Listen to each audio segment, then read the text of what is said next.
Well, my uncle started the business. My father joined him. This was mid-50s. And I came in early 60s. And my father died in January 1970. And I've been here since. Nowhere else to go. No one would have me. And what kind of changes have you seen over the years since you've been here? A lot of changes. One, as I said to you earlier, before I could come down and drive in on the Apple Market, no problem parking. Now, it takes a lot of hassle to get into the car park. But a lot of the old characters died off. Anyone come to mind? Doc Fitzgerald next door, Tony Fitzgerald's father. He started next door. Great character, and he had the premises across the road as well. Where Shorts is now. And you had Conan's Barn and Grocery on the Apple Market, and he also had the chemist shop next door. His son Dick took it over after that, and poor Dick is gone. But you have Iworks there now. Below that you had Walton's, the only place in Waterford you could buy a pram. Believe it or not. Couldn't buy a pram for a child anywhere else. They had two premises.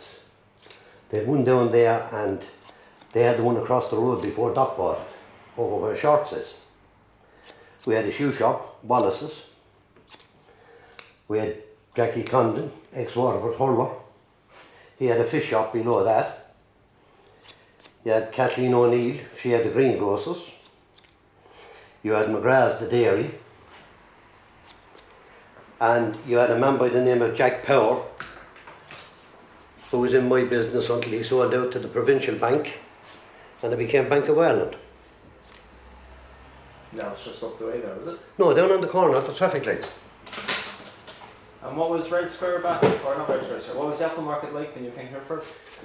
Well, you could drive in and park there, no problem. And a variety of businesses up there. One man comes to mind now is Dan Weldon. Dan was private hire. He did funerals with Powers in Ferrybank, but he was a cobbler by trade.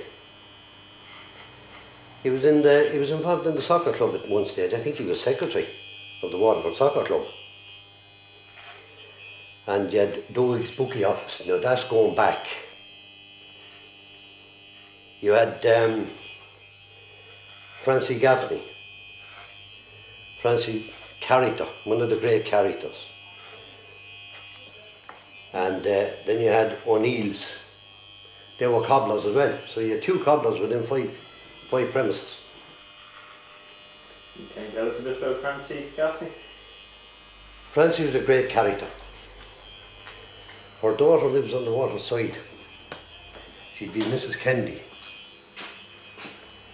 But Francie was a great character. Every time you went up there, you could meet her talking to somebody. And across the road you had Heary's Barn and Grocery. And you had Jerry O'Keefe's Grocery directly across from here. Dick Kervick had a bookie office. He was brother of Billy Kervick. He was just below that again. You had two little sweet shops, two of them. One was Annie Mars, brother and sister, and I forget now who the other one was. It ended up there was a chap from Dunhill had a vegetable shop there. Below that then you had two ladies, Mary Howard. She had Kerman's newsagents, and next door you had Mrs. Wiley. Now where the missus came out from, I don't know, because to the best of my knowledge she never got married. We always called her Mrs. Wiley. And you had Bo's vegetable shop, which was over in Cross Lane over there. And we had Tara Electric here at one stage. They were down where the Kentucky is. And you had a bar there called the 24 Bar, owned by a lovely man by the name of Sean Sexton. His daughter actually, they own Classic, I think there's Classic Cleaners they have now. Married a chap by the name of Paul Cunningham. What was the 24 bar like? I've heard a couple of people talk about that. It was a small pub, very well run, very strict. And I must confess now, I knew Sean very well, but I was never in the pub. We were in the Loughton pubs then. And I was still a pioneer at that stage. And next door then you had Mrs. Young. She had a bar on the corner where the Kentucky is. They also had a bottling stores up the back lane where Pascal O'Neill used to have a little pipe factory, if you knew that one.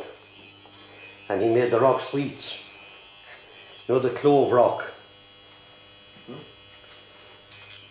Every year the brother used to send us over there before the holidays to buy a can of clove rock or a hard boiled sweets. They were made up the back lane, up, as you'd know, John's Lane.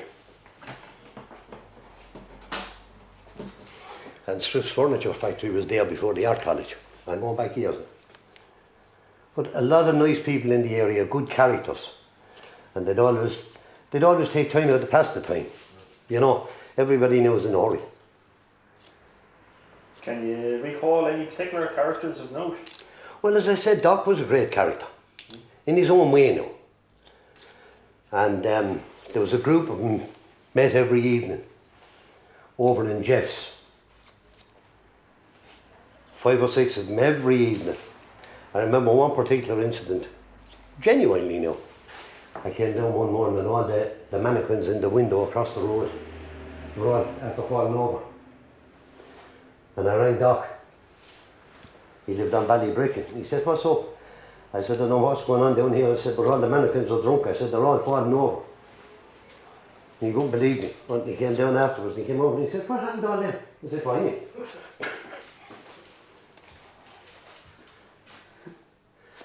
And Anthony Cunningham was a great character, again in his own way. He'd have a laugh and a joke for everybody. But a lot of changes now since then. I mean, you have 3 or 4 businesses over now from the USA stores down. But when you go back, the USA store was one shop. There was another little one, they sold sweet tickets. That'll tell you, a little green shop. If there was 2 people in it, it was full house. And you had Quinlan's cake shop.